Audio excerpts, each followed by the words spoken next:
USAID, a maior agência de ajuda humanitária internacional sediada nos Estados Unidos, é encerrada por decisão de Elon Musk e Trump.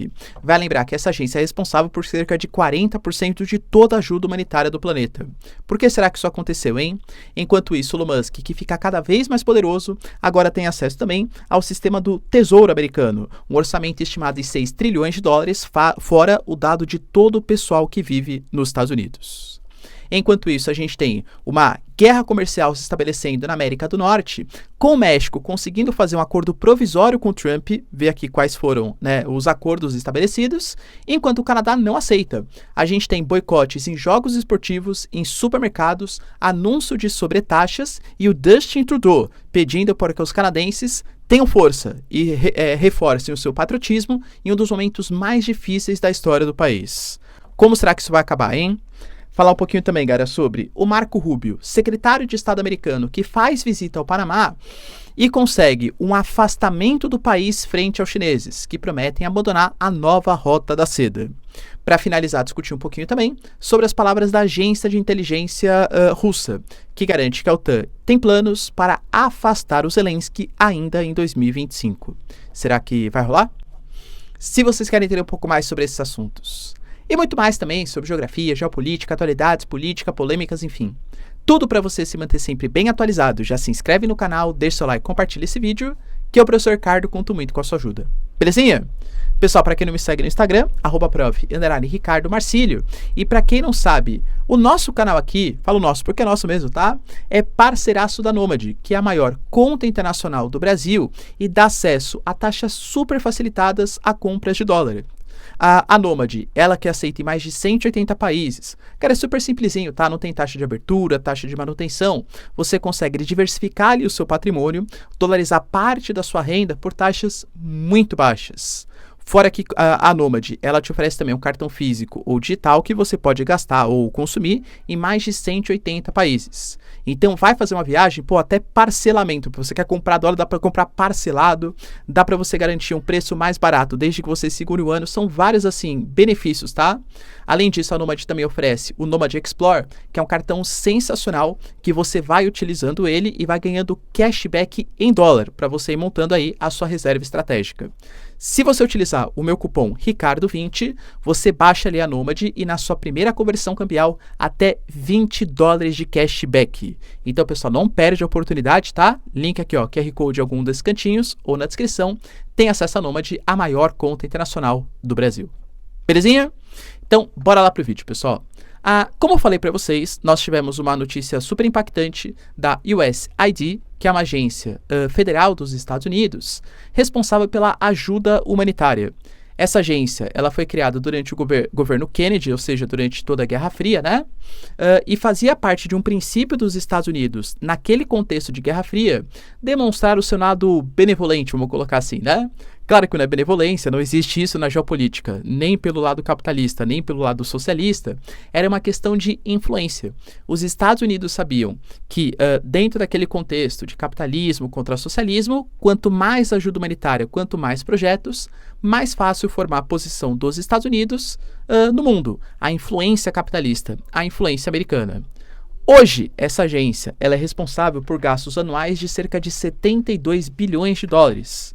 Responsável ali por investimentos em saúde feminina, em zonas de conflito principalmente, água potável, tratamento de HIV, segurança energética, questão alimentar, dentre várias outras questões. É uma agência que conta com cerca de 10 mil funcionários e que tem uma conta com mais de 400 mil seguidores, inclusive que está suspensa. Porque, segundo as informações que foram divulgadas pela mídia americana, a gente já teve uma série de funcionários que foram boicotados, que foram tirados do sistema da USAID, o que aparentemente dá a entender que ela não será mais colocada em prática, que ela estará encerrada. Não existe uma confirmação na prática, mas eu diria que na teoria é praticamente confirmado. Tanto pelas palavras do Trump, que considera que não faz mais sentido manter uma agência dessa maneira, como também pelo secretário indicado pelo Trump, que é o Elon Musk, que tem a missão de reduzir os gastos americanos em cerca de 2 trilhões de dólares. Ele até reduziu para 1 trilhão no passado recente, mas, galera, só para vocês terem uma noção, a gente fala de 2 trilhões. Poxa, é um valor próximo ao PIB brasileiro. Então, é um PIB dos 10 maiores países do planeta em relação à economia que deve ser retirado das contas públicas americanas. Então, vai ter corte de gastos. Os dois, né? Tanto Elon Musk como Trump, eles têm uma proposta muito diferente do governo Biden e governo Kamala. Enquanto Biden e Kamala, segundo Trump, né, aumentavam de maneira demasiada os impostos, inclusive impactando na dívida pública, que gera inflação, aumento inclusive do Federal Reserve, né, da taxa de juros americana, que é muito maléfico numa sociedade tão consumista como os Estados Unidos. Então, o Biden e a Kamala cobravam os impostos e repassavam isso para ajudas estrangeiras, ou seja, era o dinheiro dos Estados Unidos que ia para outros países, para outras instituições. O Trump fala que, pelo contrário, o que ele vai fazer agora é sobretaxar os outros países com essas tarifas de 25%, 10%, enfim, e pegar esse dinheiro para fazer o orçamento americano e não ficar cobrando os impostos da sociedade americana. São visões diferentes. E o próprio Elon Musk, ele colocou que uma das primeiras empresas que sofreria seria justamente a USAID. Vai lembrar, pessoal, que ele falou que não é somente uma maçã com vermes dentro a agência, mas sim um ninho de vermes. Não há conserto. Professor, mas eu concordo. Você deixou bem claro, por exemplo, que a gente está falando de uma organização que representa 40% dos gastos. Pô, é muita responsabilidade na mão dos Estados Unidos. E, de fato, cara, a gente fala de um valor muito considerável, né? Agora, sair talvez não seja a melhor proposta, isso esquecendo meu canal de geopolítica, né? Esquecendo as questões humanitárias, de pessoas que precisam desses valores. Talvez chamasse atenção, né? Poxa, olha quanto que os Estados Unidos estão arcando. É justo isso? A gente tem que fazer com que a Europa se mobilize mais, com que a China se mobilize mais, com que, sei lá, a Rússia, os BRICS se mobilizem mais, senão a gente vai acabar saindo dessa organização. O que os outros países alegam é que, na verdade, os Estados Unidos, de fato, representa esses 72 bilhões de dólares, mas isso corresponde somente a 1% do orçamento em ajuda estrangeira dos Estados Unidos, e que outros países com economia muito menores acabam proporcionalmente, percentualmente, ajudando mais. É uma discussão que se coloca, né? Mas é fato, galera, que essa saída pode acabar trazendo impactos geopolíticos. E é claro, a gente teve, por exemplo, a Alemanha anunciando que caso o Trump comece a sobretaxar os produtos europeus, haverá sim retaliação da Europa, uma guerra comercial. A Kaja Kallas, que é uma figura super importante das relações diplomáticas hoje da União Europeia, falou que essa briga só beneficia os chineses. Claro, a China, por exemplo, lançou um plano de isenção de tarifas, é bem simbólico, né? Enquanto os Estados Unidos, eles estão sobretaxando outros países, ameaçando colocar taxas para proteger a sua indústria local, a China simplesmente abre mão dessas tarifas. Entendi, o professor falou que a China é boazinha, né? Galera, óbvio que eu não falei isso. A China está fazendo isso para justamente ser o símbolo e aproveitar que existe um momento de tensão no mundo para tentar aproximar alguns países. Claro que no caso da China, a gente fala somente de alguns países mais pobres, vai ter uma taxa, uma cota de importação, não é que abriu completamente o mercado. Mas a própria China, por exemplo, vem reclamando da postura americana, dessa sobretaxa de 10% em cima dos produtos chineses, alegando que a história do fentanil é um problema de saúde pública americana, que a China não tem nada a ver com isso, e que adotar uma taxa abusiva em cima dos chineses é um erro, que numa guerra comercial, ainda mais entre as duas maiores nações do planeta, não existe vencedores. A China está entrando na OMC. Eu até trouxe para vocês, né, galera? Olha como o mundo tá maluco.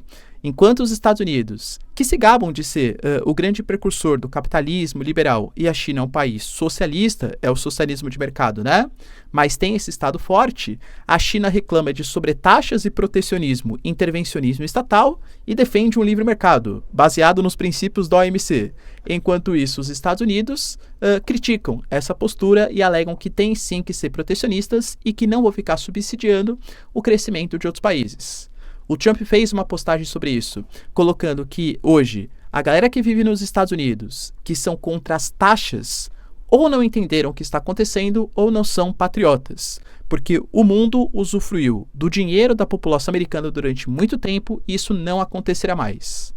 Ele falou inclusive da questão própria dos canadenses, alegando que o Canadá ele usurpa ele rouba, entre aspas, 200 bilhões de dólares anuais na forma de subsídios. Claro que não é exatamente assim, né? Porque a gente está falando de uma balança comercial, não é que os americanos dão esse dinheiro para o Canadá. É que nas trocas comerciais o Canadá de fato leva vantagem, bem como o México. Mas o Trump fala, tudo que os canadenses produzem, a gente também produz. Eles querem cortar árvore, que é o papel e celulose, temos árvores aqui. Eles querem vender petróleo, temos petróleo aqui. Então, isso causa um certo clima de animosidade, né? Além disso, a gente teve também uma informação propagada pelo New York Times que o Elon Musk está com acesso agora ao sistema do Tesouro americano. A gente está falando de um orçamento de cerca de 6 trilhões de dólares que pega todo o pagamento de agências federais. Então, contém dados, pessoais de milhões de pessoas que vivem nos Estados Unidos e que recebem benefícios da Previdência Social, restituição de impostos, pagamentos governamentais, além de toda a questão do financiamento dessas agências. Como eu falei para vocês, e de novo, tá? Não estou emitindo juízo de valor, fica aqui a cargo o que vocês acham.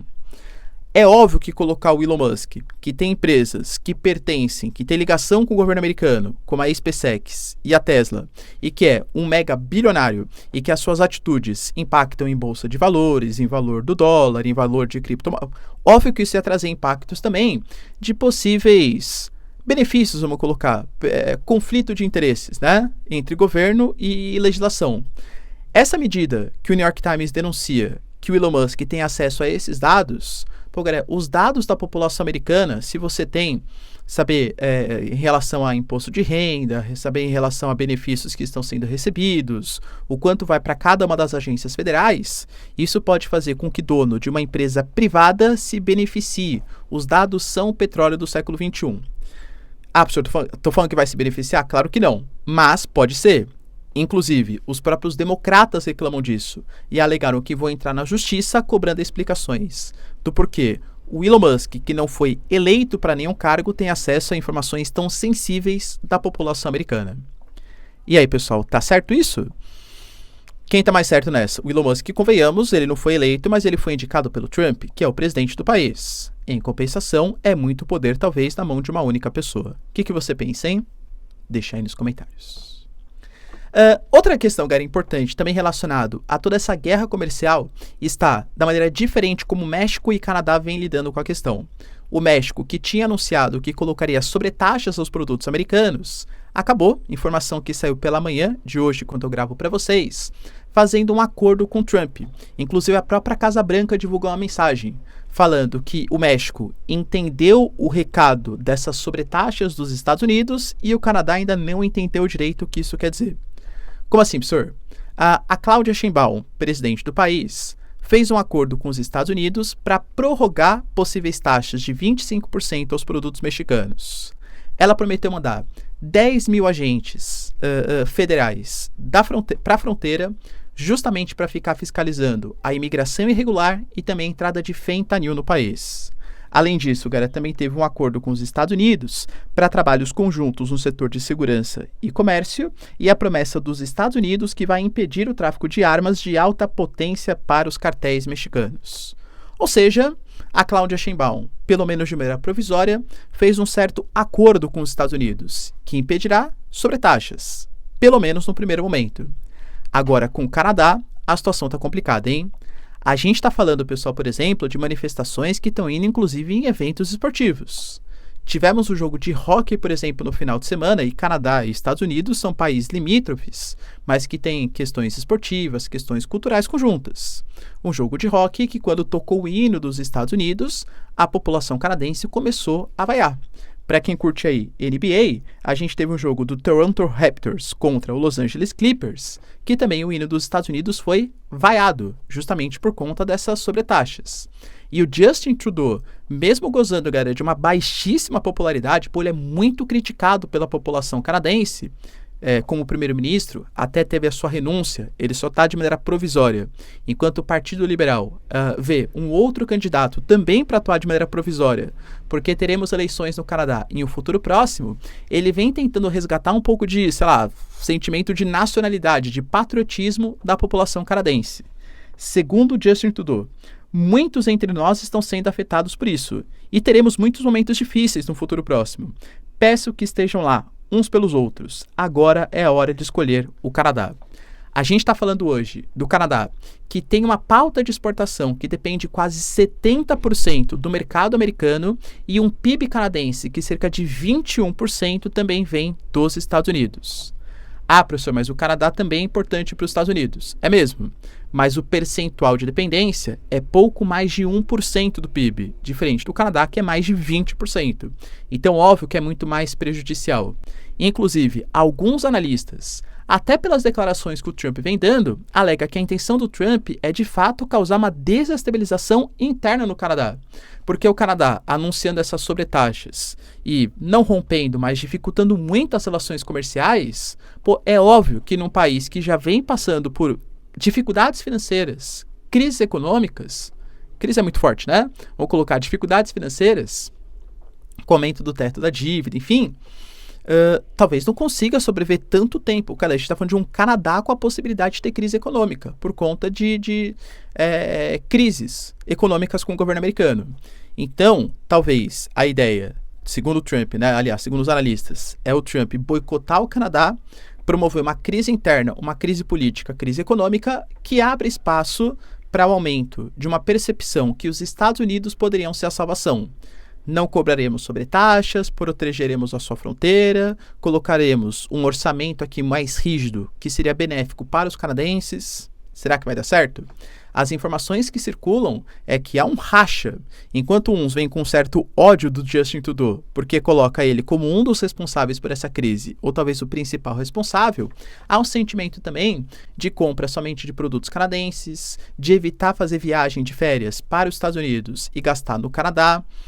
Um certo rompimento. O próprio Justin Trudeau, nas suas declarações, falou: olha, eu não entendo porque os americanos fazem isso. Nós lutamos ao seu lado na Primeira Guerra Mundial, na Segunda Guerra Mundial, na Guerra das Coreias, quando teve que fazer o resgate dos americanos no Irã, na guerra, por exemplo, do Afeganistão. O Canadá sempre esteve do lado dos Estados Unidos. Então, não entendo essas sobretaxas. E o próprio líder do Partido Conservador falou, galera, que o Canadá é o vizinho mais próximo dos Estados Unidos, é o maior aliado e o maior amigo. Não há justificativa para essas medidas. Vale lembrar, pessoal, que o Canadá também fala que, apesar das acusações dos Estados Unidos acerca do fentanil, só 1% do fentanil que entra no estado dos Estados Unidos vem do Canadá. Além disso, o Canadá já chegou a oferecer 1,3 bilhões de dólares canadenses para reforçar a fronteira, o que foi recusado pelo governo dos Estados Unidos. Então, o que aparentemente eles querem mesmo é causar um caos no Canadá. E aí, pessoal, quem está certo nessa história, hein? Estados Unidos ou Canadá? Será que isso abre espaço para a China também na América do Norte? É a questão que se coloca. Outra notícia que era bem relevante está ligada ao Marco Rubio, que é o secretário de Estado americano, que está fazendo uma visita nos países da América Central. Como eu trago para vocês, ele ser indicado e ter a pauta do combate à esquerda latino-americana tão forte, isso é muito sintomático, né? Das intenções do Trump. É evitar que a China cresça a sua influência geopolítica nessa região. O Marco Rubio teve a sua passagem pelo Panamá, se reuniu com o Mulino, né, o presidente ali do país, que garantiu, pessoal, que não há nenhum tipo de interferência chinesa e que se os Estados Unidos quiserem negociar, claro que o Mulino está disposto, mas que não abre mão da soberania do Canal do Panamá. Marco Rubio e Trump garantiram que vão tomar as devidas ações se a influência da China não for resolvida em um futuro próximo. Professor, e aí? Qual foi a resposta do Panamá? Resposta bem interessante, hein? Nos últimos anos, a gente teve uma aproximação da América Central, da América Latina como um todo, com a China. Principalmente com o plano Run Belt, ou seja, a nova Rota da Seda, em que os chineses fazem investimentos em infraestrutura de transporte, infraestrutura de comunicação, de exploração mineral, no Canal do Panamá também. Professor, eles fazem isso porque eles são bonzinhos? Óbvio que não, né? É uma forma de aumentar a sua influência geopolítica, ganhar capitais na forma até de empréstimos e criar uma situação de dívida. Você vai afastar os Estados Unidos de uma região que sempre foi estratégica para os americanos e aumentar a presença dos chineses. Hoje, a nova Rota da Seda ela tem cerca de 65 países oficiais. Falo oficiais porque, por exemplo, o Brasil se recusou a fazer parte da nova Rota da Seda, mas só porque não queria ter na designação, mas alega que está muito mais do que disposto a aceitar investimentos chineses em áreas de infraestrutura. Então tem muitos países que estão na nova Rota da Seda, só que não de maneira oficial. Pois bem, galera, o presidente do país, do Panamá, alegou que ele pretende, talvez, até antecipar o fim do acordo ou pelo menos não renovar. Isso depois de uma visita dos Estados Unidos ao Panamá. Óbvio que o que é divulgado pela mídia não é exatamente o que os dois falaram, inclusive ali com seus representantes. Pode ser que esse desejo tão grande do Panamá de se afastar da influência chinesa tenha a ver com uma certa pressão, inclusive militar. Como eu falei para vocês, galera, o Trump ele não descartou o uso da força militar, tanto na questão da Groenlândia como na questão também do Canal do Panamá. Será, pessoal, que houve algum tipo de Big Stick renovado do século XXI? Aliás, é uma crítica que a China faz. Estados Unidos reclama que a gente é imperialista. Quem está sendo imperialista e pressionando os países a abandonarem planos econômicos em detrimento de uma geopolítica até violenta no governo Trump são os Estados Unidos. Entendi. O Ricardo falou então que a China não é imperialista, só os americanos são. Cara, cada um com seus problemas, né? O que a China faz, por exemplo, no mar da China Meridional tem que ser bastante criticado. Com a questão de impedir navegação de navios pesqueiros das Filipinas, disparar jatos de água, por exemplo, inclusive embarcações dos filipinos, do Vietnã. Entende? Não tem bonzinho na geopolítica. Isso que eu quero trazer para vocês. Mas que, de fato, parece muito uma ação imperialista americana na América Latina. Isso, de fato, parece. Para quem acha que não, vamos tentar inverter a situação? Vamos imaginar, por exemplo, que a Rússia não deseja que a Ucrânia se aproxime da União Europeia e da OTAN, e inclusive ameace fazer uma intervenção militar caso haja essa aproximação.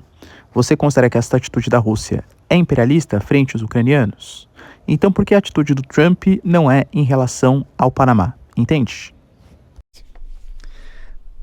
Outro ponto que era bem importante está ligado às ações da OPEP. Para quem não sabe, a OPEP, Organização dos Países Exportadores de Petróleo, é um cartel que se organiza, que se reúne periodicamente e combina cotas de produção para fazer com que produzir mais petróleo abaixe o preço e aqueça a economia mundial, ou reduzir as cotas de produção para aumentar o preço do petróleo e, claro, eles lucrarem mais por barril de petróleo exportado.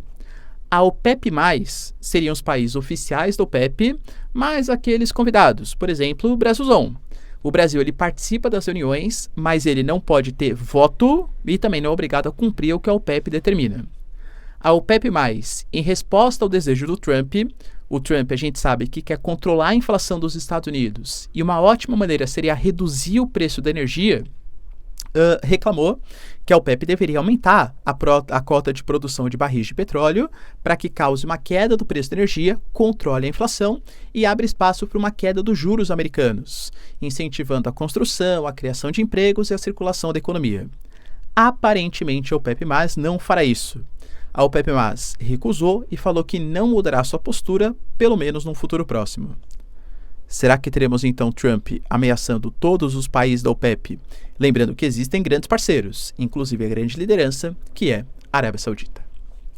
E para finalizar, pessoal, também, a gente teve a divulgação por meio do SVR, que é o Serviço de Inteligência das Questões Exteriores da Rússia, deliberando que, a partir de informações privilegiadas, teve acesso a questões da OTAN em relação à Ucrânia. Eu divulguei para vocês ontem, então talvez não seja coincidência, que o Kate Kellogg, que foi o general designado pelo governo Trump para mediar a paz entre Rússia e Ucrânia, falou que é importante nós termos a volta da estabilidade democrática na Ucrânia. A Ucrânia deveria ter tido eleições ano passado, em maio, não teve, até dá para entender, estava numa situação de guerra. Mas é fato que a Rússia, por exemplo, hoje fala que não pode negociar um acordo de paz, primeiro porque o Zelensky assinou um documento falando que não negociaria com o Putin, com a Rússia enquanto o Putin fosse presidente, e porque a Rússia não reconhece o Zelensky mais como líder, alegando que não passou pelo processo eleitoral e, portanto, não dá para reconhecer um chefe de Estado ilegítimo, que não passou pelo crivo do voto. Eu sei que existem vários problemas nessa afirmação, inclusive porque talvez as eleições russas não sejam das mais transparentes possíveis, tá? Mas, enfim, É fato que essa é uma crítica da Rússia. E aparentemente é uma crítica dos Estados Unidos. O Kate Kellogg falou que é super importante ter eleições na Ucrânia para trazer uma legitimidade do pensamento popular para a Ucrânia de novo. Enquanto isso, o serviço de inteligência divulga que a OTAN vai revelar até o terceiro trimestre de 2025 um grande esquema de corrupção que acontece na Ucrânia para que o Zelensky seja derrubado do poder. O Zelensky reclamou de novo, no passado recente, que quase metade da ajuda financeira dos Estados Unidos não chegaram de fato, que ele não sabe onde foi parar esse dinheiro. Estamos falando de dezenas de bilhões de dólares e há uma grande reforma ministerial, processos ali de combate à corrupção na Ucrânia, que é um país, não agora em guerra, mas desde sempre, assolado em escândalos. Ou seja, segundo a inteligência russa, a OTAN está procurando uma desculpinha para a derrubada do Zelensky. E essa desculpa está mais que pronta, que são os casos de corrupção. Será, pessoal, que vai rolar? Deixa aí nos comentários, quero saber sua opinião. No mais, se vocês curtiram o vídeo, tamo junto, beijos, abraços e tchau, tchau.